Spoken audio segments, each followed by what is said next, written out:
Affirmation numéro 2. Ça concerne ce qu'on appelle la conception de l'intelligence.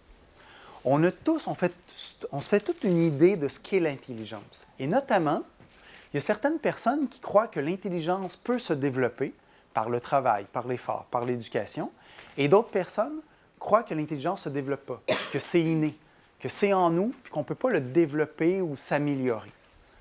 Donc, il y a une affirmation qui est relativement fréquente aussi.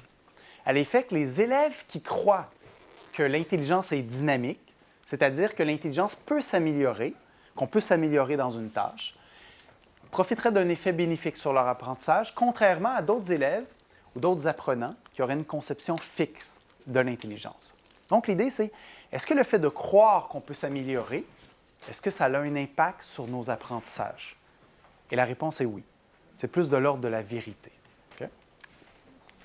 Il y a notamment une étude qui montre que la théorie de l'intelligence qu'on a un impact important sur quelque chose d'assez important dans l'apprentissage.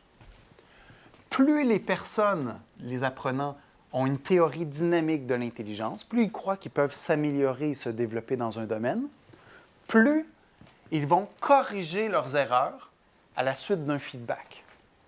Autrement dit, si les gens font une tâche, et cette tâche-là est difficile, et qu'ils commettent parfois des erreurs, et qu'on leur dit qu'ils ont commis des erreurs, ceux qui ont une conception dynamique de l'intelligence, ceux qui croient qu'ils peuvent s'améliorer, vont écouter davantage la rétroaction, vont davantage l'intégrer et vont davantage s'améliorer.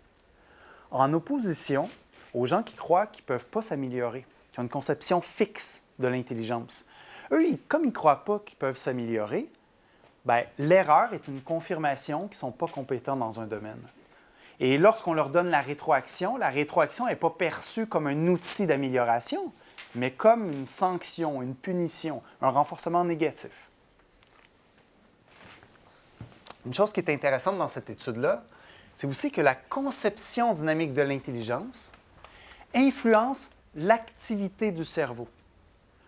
Plus les élèves ont une conception dynamique de l'intelligence, plus ils activent leur cerveau lorsqu'on leur donne du feedback et plus ils corrigent effectivement leurs erreurs. C'est assez compatible avec l'idée que si on croit qu'on s'améliore, on va se concentrer et faire davantage d'efforts pour s'améliorer, pour progresser. Quand on y pense 2 secondes, c'est assez logique, là. Si on ne croit pas qu'on peut s'améliorer, pourquoi on ferait des efforts?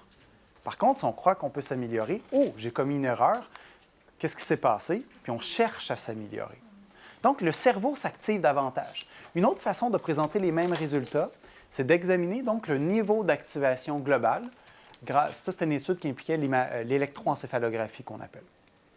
Là, on voit que quand les gens ont une conception fixe de l'intelligence, qu'on appelle aussi le mindset, l'état d'esprit, la mentalité, quand les gens donc ont une conception fixe de l'intelligence, on leur donne la rétroaction puis leur cerveau s'active un peu.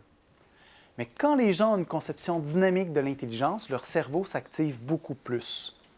Un indice qu'ils sont en train de porter attention à leur erreur et d'apprendre utilement. Et, évidemment, c'est pas vrai que les gens ont une conception complètement dynamique ou complètement fixe de l'intelligence. Dans les faits, la plupart des gens se retrouvent entre les deux extrêmes, entre les deux pôles. Et donc, ici, ce qu'on voit, c'est que chaque carré représente un apprenant et plus ils ont une conception dynamique de l'intelligence dans cette direction, plus leur cerveau s'active. Vous voyez que la plupart des points suivent une tendance à la hausse. Hein? Il y a une corrélation qu'on appelle, c'est-à-dire plus on a cette conception dynamique, plus on active son cerveau, plus on corrige ses erreurs. Donc, ce n'est pas de l'ordre du neuromythe, c'est plus de l'ordre de la vérité dans ce cas-là.